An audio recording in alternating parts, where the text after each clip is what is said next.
great, I think, peacemaker. I think very practical, and I think a determined leader. I had a few occasions met him. I really admire. Certainly, I'm one of the admirer.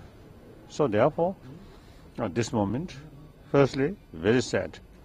But at the same time, that sadness, I think other people who have sort of same sort of feeling, then we must translate that sadness, translate into determination.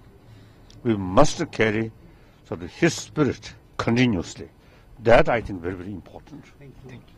Well, Your Holiness, can you wave over there? There is a Yes. Yeah.